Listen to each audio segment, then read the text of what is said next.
Hands. Yes, that's right. Hands galore. Today, I am going to be tackling how to draw hands. One of the things I've spent the most time learning. And as a child, I really did not know how to do hands. I just did nubs, okay?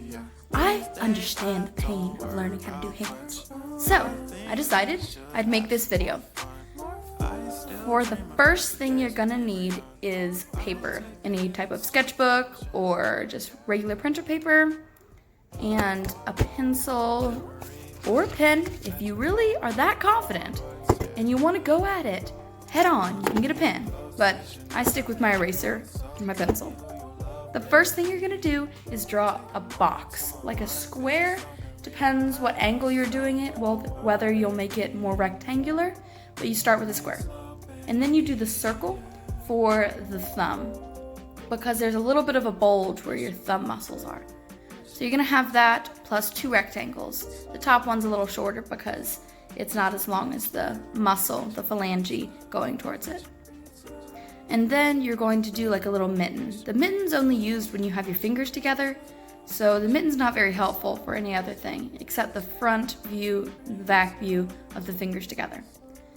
Then you're going to sketch out the fingers, just straight lines right now. You can do creases and different things like that later on, but the basics are just figuring out the shape. So they're going to be rectangles. You can see here I made some of them shorter, and you can, cut a little bit off of them if they're too long or add some off if they're too short. But generally they're just rectangles, long rectangles. The thumb kind of goes out a little bit, so that's a small curve. And then there's another rectangle for the wrist. Here I'm going to do circles on the parts that get shaded. I'm doing this for all of the examples so that you know generally where the shading is. For the circle on this one, that's where the lighting was, but most of the times the circles are going to be where I shade it. Now, if you're already lost, don't worry, because I'm going to do a bunch of examples. So this is just the first basic front view. This is what you look like. This is what your hand looks like when you're looking at it from the palm facing away from you. Now we're going to do the side with the palm facing towards you. Starting again with the rectangle and the circle. So you can see the circles for the thumb. And then adding that mitten. You can start with the fingers, but if you point out, like if you put a little line at the tip of where the middle finger is, that'll give you a good start on how long the other fingers are going to be. In almost all hands, the middle finger is the tallest by just a little bit. Once again, I'm drawing in the tall rectangles / ovals for the fingers.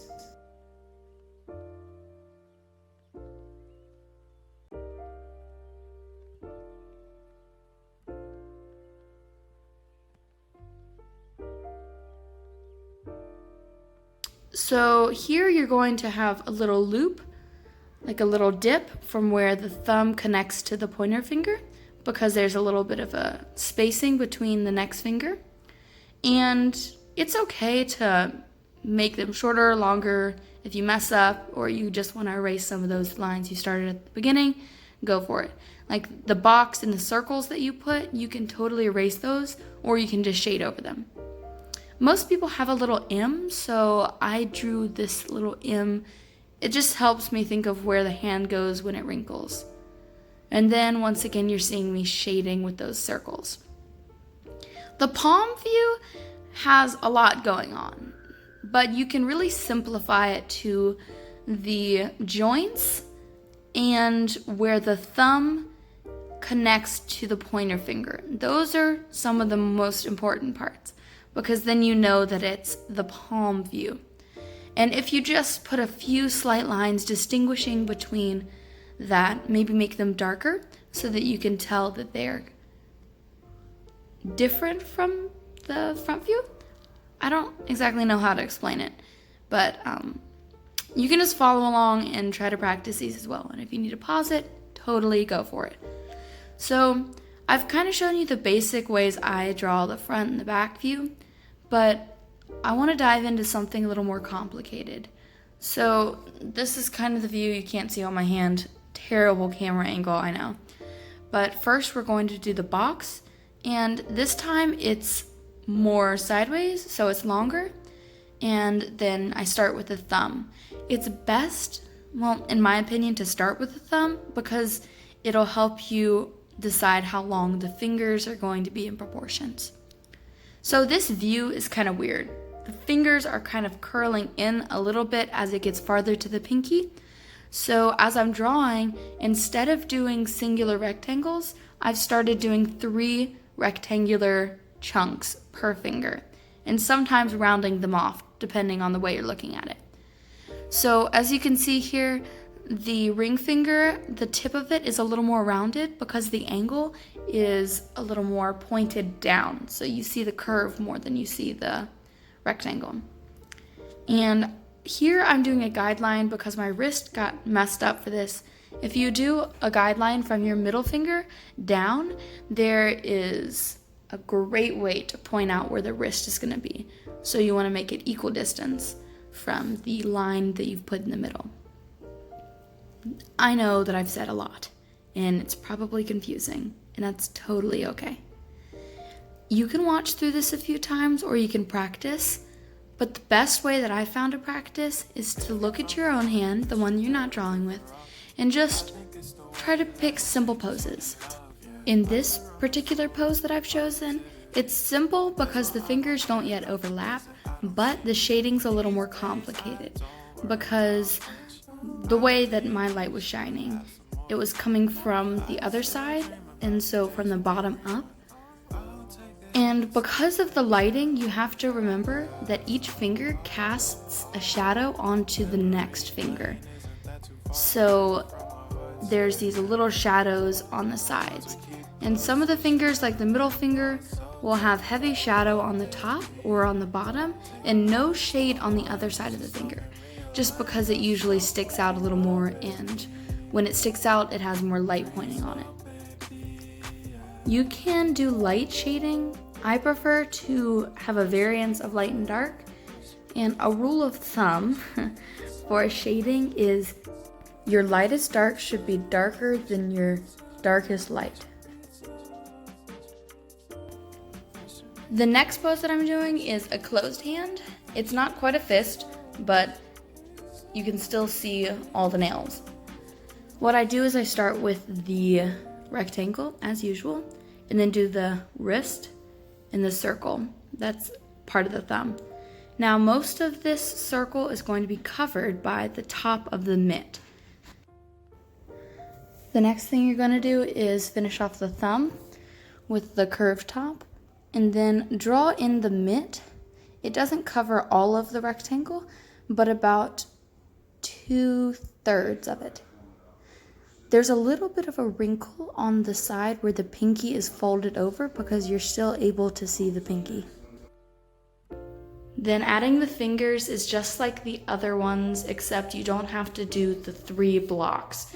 Instead, you can do an oval or a rectangle, depending on how squared off you want the fingers to be.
After I do a little bit of shading, I go ahead and add the wrinkles around the knuckles and the bends of the finger.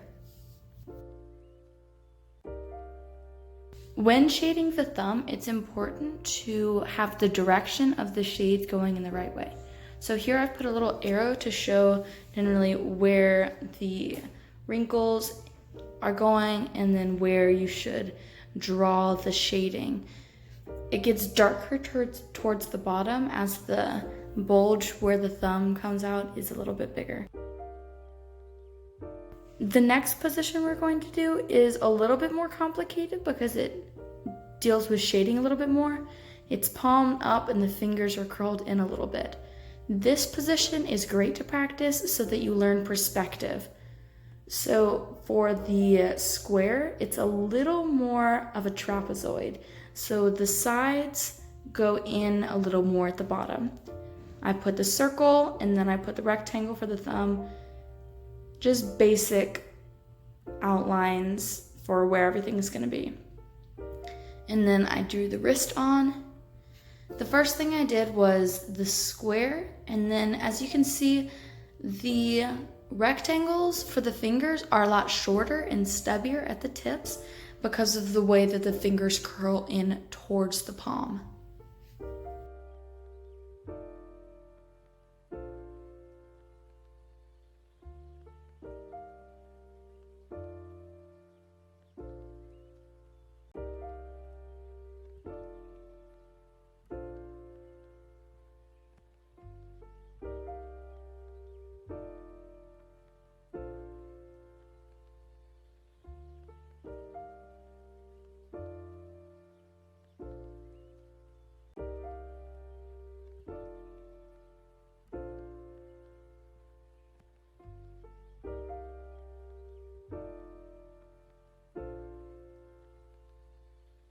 The tip of the fingers that are most curled are more like beads or small circles because the way that you view them looks a lot more round than the normal rectangle view. I'm adding heavy shading by the thumb and on the inside of the thumb, and I'm going to have a lot of shading on the tops of the fingers, especially shading where the fingers cast a shadow onto the palm.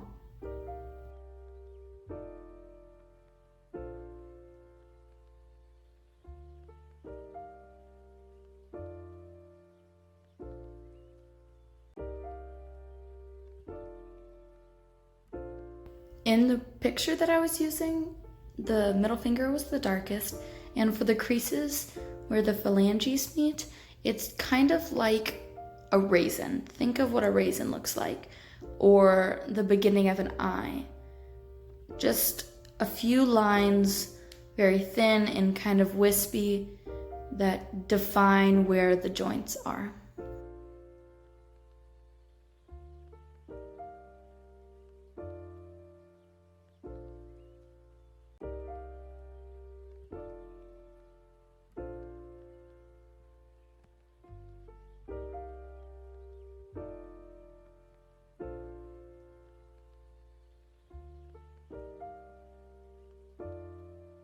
Now that I've walked through a few different ways and angles to draw the hands, I'm going to go over the basic steps again.